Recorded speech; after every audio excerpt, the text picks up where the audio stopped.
함께 볼 말씀 마태복음 4장 4절입니다. 한 목소리로 읽겠습니다. 시작. 예수께서 대답하여 이르시되 기록되었으되 사람이 떡으로만 살 것이 아니요 하나님의 입으로부터 나오는 모든 말씀으로 살 것이라 하였느니라 하시니. 아멘. 이 세상에는 사탄의 그 시험을 당해낼 사람이 없으며 그 시험을 이길 그 능력을 가진 사람도 없습니다. 이거 당연하잖아요. 시험을 당하면 이겨낼 자신도 없고 능력도 없다. 이렇게 인정할 수밖에 없습니다. 오늘 예수님께서 사탄에게 시험 받으신 것은 그 인간의 연약함을 깊이 이해하시기 위함이며 유혹을 극복하심으로 우리에게 모범을 보이셨던 것입니다. 예수님은 시험 받을 일이 없잖아요. 굳이. 그런데 이렇게 한 이유가 우리를 위함인 거고, 너희도 이겨내고 또 사탄은 물리쳐야 한다는 것을 가르쳐 주시는 것입니다. 40일을 밤낮으로 금식하신 후에 받게 된 시험. 첫 번째 받았던 시험. 돌덩이를 떡으로 만들어 먹어라. 그때 그 산에 얼마나 돌덩어리가 많았어요. 우리나라 사는 거는 같지 않으니까. 옛날에 목사님들은 이 말씀을 근거로 해서 기도원에서 40일을 물만 먹고 금식을 했습니다. 저희 목사님도 그랬어요. 40일을 그냥 금식하고 그냥 나오셔가지고 온 교인들 40일 동안 기도하고 또 나오셨을 때 그냥 대단하다 막 역시 막 이런 얘기들 기억이 지금도 납니다. 요즘도 그런 대단한 분들이 있는지 모르겠지만 그때는 그래야만 진짜 목사며 능력이 있다고 여겨졌습니다. 그래서 이 교회 하시는 분들, 목사님들 목숨 걸고 했던 거예요. 어려운 시기에 목회했던 분들 대단하다고 여겨집니다. 저는 20대 때 허리 통증으로 인해서 제가 이 허리를 다쳤는지 어쨌는지 너무 갑자기 자고 일어났는데 허리가 아파가지고 다리까지 아프고 막 기도원 다니고 주사 맞고 침 맞고 다 했는데도 안 났어요. 그래서 그때 기도원 들어가서 9끼 3일을 금식한 적이 있어요. 근데 40일은 말도 안 되죠. 저는 9끼 끝내고 나는 못합니다 하고 바로 나와가지고 라면 사 먹은 기억이 납니다. 정말 어려운 거예요. 정말 어려운데 이 40일 동안을 했다는 거 대단하다고 여겨져요. 이렇게 사람이 먹지 못한 것에 한계라 할 수 있는 그 기간을 지나면서 피하기 힘든 가장 절실한 그 부분을 사탄은 건드리고 있습니다. 근데 예수님은 신이며 인간이라 그랬잖아요. 그러니까 배고픔이나 고통은 똑같이 느껴지시는 분이라 하는 것입니다. 이처럼 육적이며 물질적인 이 첫 번째 시험은 먹고 사는 것이 사람들에게는 너무나 중요한 것임을 사탄은 잘 알고 그 부분을 교묘하게 파고들었던 것입니다. 먹는 거이 날카롭잖아요. 예민하잖아요. 그래서 지금 우리에게 있어서 절대로 이 시험은 뿌리치기 쉽지 않은 그런 유혹일 것입니다. 두 번째 시험은 뭐였죠? 높은 성전에서 뛰어내려라. 왜 그랬을까? 왜 사탄이 이런 시험을 했을까? 그러면 네가 하나님의 아들이면 천사들이 와서 받아줄 것 아니냐. 사람들 앞에서 그렇게 되면은 사람들은 정말 메시아구나, 하나님의 아들이구나, 이렇게 예수님을 알아볼 것이다. 이런 달콤한, 그럴듯한 유혹이며 시험을 했던 것입니다. 이러한 유혹은 그럴듯하고 또한 그렇게 하면 쉽고 정말 쉽잖아요. 멋지잖아요. 효과도 클 것이기에 그렇게 뭔가를 보여주고 싶은 것이 우리 인간의 욕망일 것입니다. 우리 인간은 보는 것을 제일 잘 믿는다 하는 것이에요. 그래서 능력, 은사 이런 것들이 대단하게 보였다. 그래서 이렇게 되면은 예수님도 쉽잖아요. 고통스럽게 십자가를 지지 않으셔도 되는데 굳이 그렇게 어려운 길을 가셔야만 했나 싶어집니다. 그래서 그 부분을 사탄은 건드리고 있습니다. 명예나 과시욕 뭐 이런 것 등 이런 걸 사탄은 참 잘 알고 건드리는 것입니다. 그 사람들은 100이면 뭐 100 넘어질 수밖에 없는 그런 일들입니다. 세 번째 시험 뭐였죠? 영적이며 종교적인 시험이라 할 수 있는 나한테 절하라. 이 사탄이 건방지게 자기한테 경배하라. 그러면 이 보여주는 모든 것을 주겠다 하는 이런 시험을 했어요.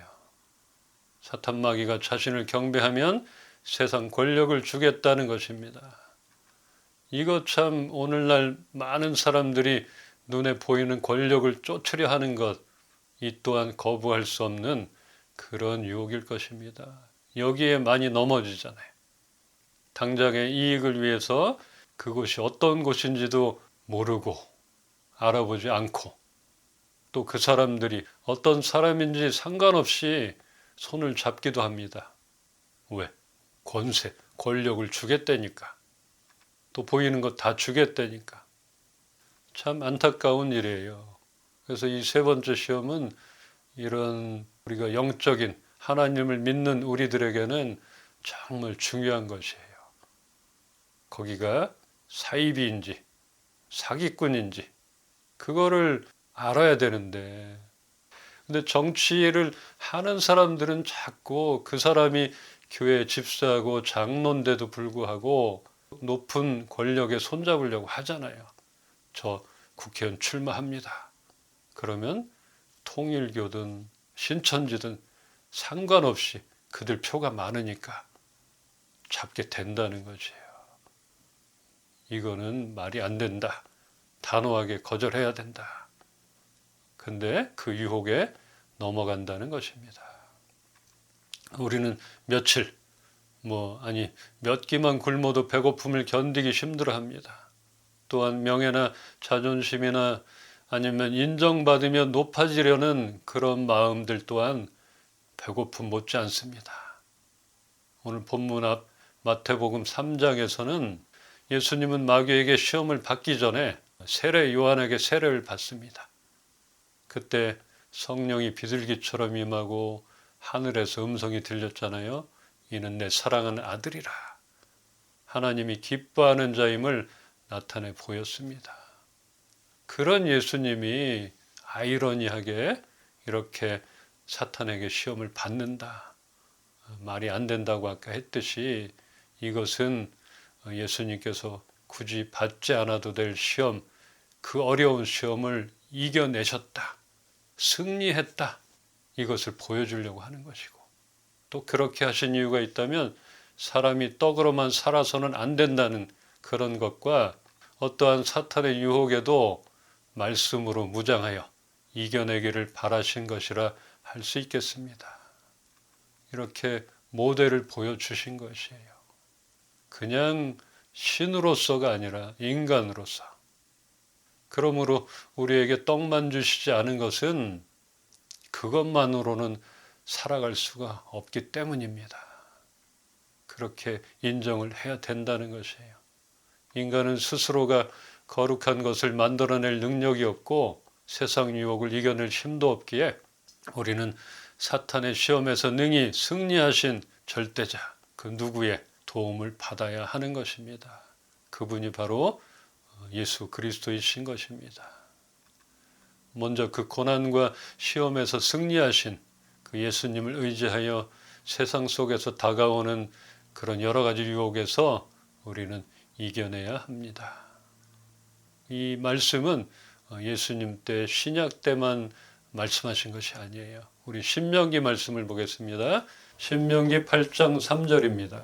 너를 낮추시며 너를 줄이게 하시며 또 너도 알지 못하며 내 조상들도 알지 못하던 만나를 내게 먹이신 것은 사람이 떡으로만 사는 것이 아니요 여호와의 입에서 나오는 모든 말씀으로 사는 줄을 내가 알게 하려 하심이니라.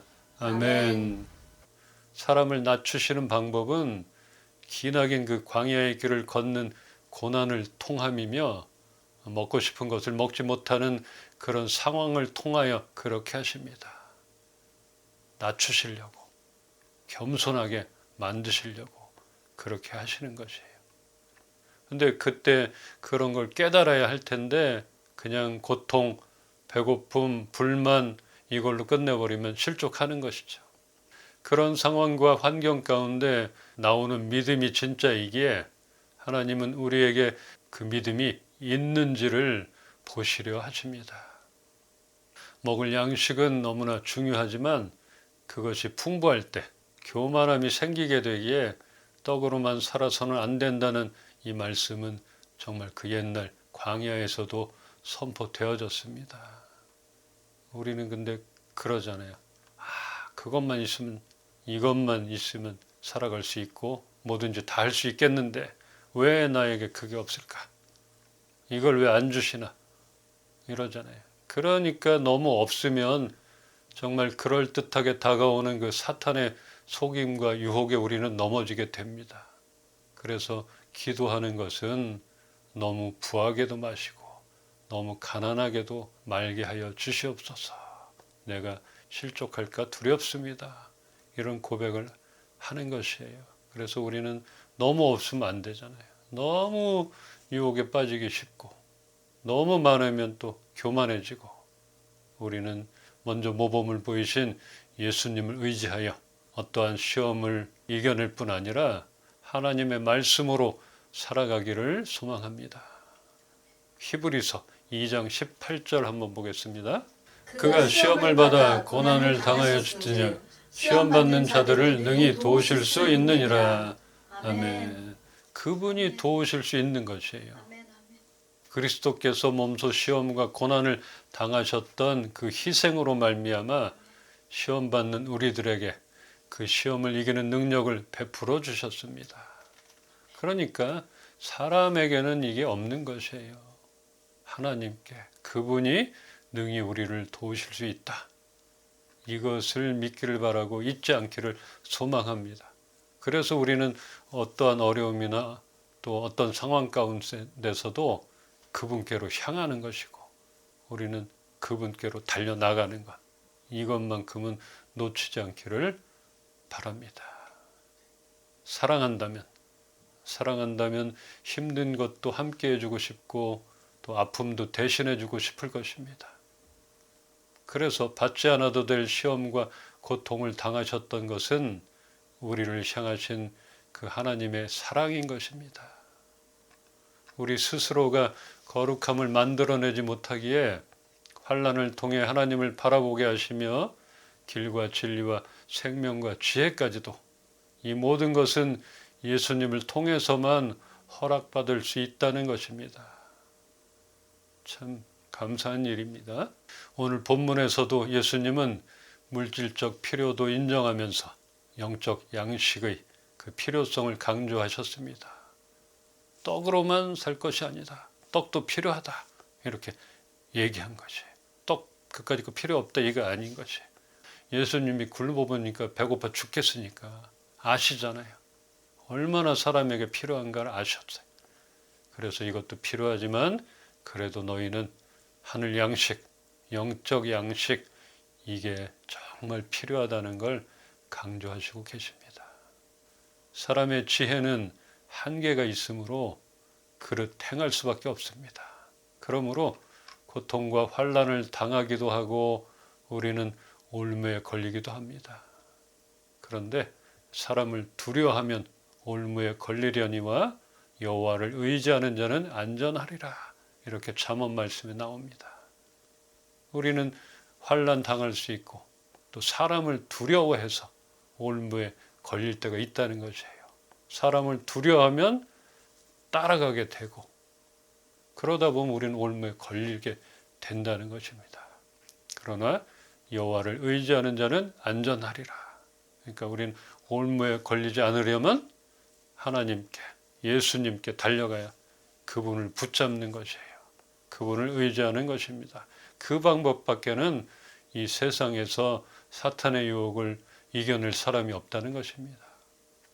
하나님의 방법은 너무 더딥니다. 이 방법이 맞지 않습니다. 이 세상과는 정말 동떨어져 있습니다. 그러므로 더 성공한 사람을 우리는 바라보게 되고 그 방법들을 찾잖아요. 그런데 이런 것들 다시 한번 그러고 있지 않나 말씀으로 우리는 조명해 보기를 소망합니다. 그 사람의 이목이나 힘을 두려워하게 되면 반드시 문제가 생기게 됩니다. 오늘 사탄이 그 예수님을 시험한 세 가지는 우리가 살아가는데 절실한 것이기에 몸소 모범을 보이신 예수님은 우리도 말씀을 깊이 새기고 그 말씀으로 승리하기를 바라신 것입니다. 그러한 유혹이 끊임없이 올 것이며 끊임없이 죽을 때까지 올 것이 마귀는 또한 삼킬 자를 찾고 있습니다. 다시 한번 하나님이 우리에게 떡만 주시고 어떻게 살아가야 할지 알려주시지 않았다면 그것은 곧 떨어질 것이고 썩어질 그럴 것이기에 결국은 영원한 갈급한 가운데 우리는 살아갈 수밖에 없을 것이에요. 영원히 목마를 것이에요. 영원히 배고플 뿐입니다. 이렇게 모범을 보이시고 몸소 행하셨던 그 하나님의 사랑을 우리는 다시 한번 생각하기를 바랍니다. 아무리 지혜롭다 하여도 아무리 의롭고 똑똑하다 할지라도 하나님의 입에서 나오는 말씀으로 살지 않으면 넘어진다는 그런 사실을 인정하길 바랍니다. 예수님이 성령이 충만하여 성령의 이끌리심을 받은 것 같이 지금 우리는 성령님과의 동행함이 필요합니다. 항상 얘기하잖아요. 주 예수 그리스도의 은혜와 하나님의 사랑과 성령님의 동행하심이 지금은 성령님이 우리와 함께 하신다는 것이에요. 예수님께서 사탄에게 시험받기 전에 성령이 비둘기처럼 임했잖아요. 이것을 보여준 이유가 있다는 것이에요. 너희가 시험을 받지만 너희가 외롭다, 혼자라고 그렇게 생각하지만 아니다. 항상 성령 하나님이 함께한다. 동행한다. 이것을 잊지 말라는 그런 가르침인 것입니다. 늘 우리 곁에 함께 계시는 그 성령님이 우리를 제어할 수 있도록 우리 거부하지 말아야 돼요. 하나님 나를 제어해 주시옵소서, 나를 이끌어 주시옵소서. 우리의 삶 속에서 성령님의 운행하심을 우리는 받아들여야 되는 것이에요. 그것은 제한이 있는 게 아니에요. 모든 영역 안에서 그분을 받아들이고 그분과 동행해야 합니다. 그럴 때 우리는 어떠한 유혹에서 넘어지려 하다가도 그분이 잡아주신다. 그것을 경험하게 되는 것이에요. 우리 지난주 말씀 나눴잖아요. 하나님을 믿음으로 그 안에서만 얻을 수 있는 기쁨은 이렇게 성령님께서 나를 붙들어 주시고 나와 동행한다. 근데 세상 사람들 하나님을 알지 못하는 사람들은 성령님이 동행하지 않잖아요. 우리는 성령님이 잡아주시는 그런 보이지 않는 도움을 받고 그 안에서 기쁨을 얻는 것이라 하겠습니다. 우리만 경험할 수 있는 기쁨인 것입니다. 이렇게 우리를 쉼없이 유혹하는 사탄에게 지지 말고 믿음으로 굳게 서 있기를 바랍니다. 세상의 모든 성도들도 우리와 같은 고난을 겪고 있습니다. 이 말이 참 중요한 것 같아요. 나만이 아니라 하나님을 믿는 사람들 시험을 당하고 있어요. 저도 그렇고 여러분도 그렇고. 그러나 그분들에게도 성령 하나님은 동일하게 함께하고 계시다. 잡아주고 계시다. 이런 말씀입니다. 이 힘든 고난은 잠시 동안이며 이후에 하나님께서는 그 모든 것을 바르게 세우실 것입니다. 우리를 뒤에서 받쳐주시고 든든하게 세워주셔서 결코 넘어지지 않게 하실 그 하나님, 그분을 의지하며 나가십시다. 오늘 친히 시험을 이기시고 이미 승리하신 그리스도 예수 안에서 이러한 은혜를 우리가 누리기를 주님의 이름으로 축원합니다. 아멘.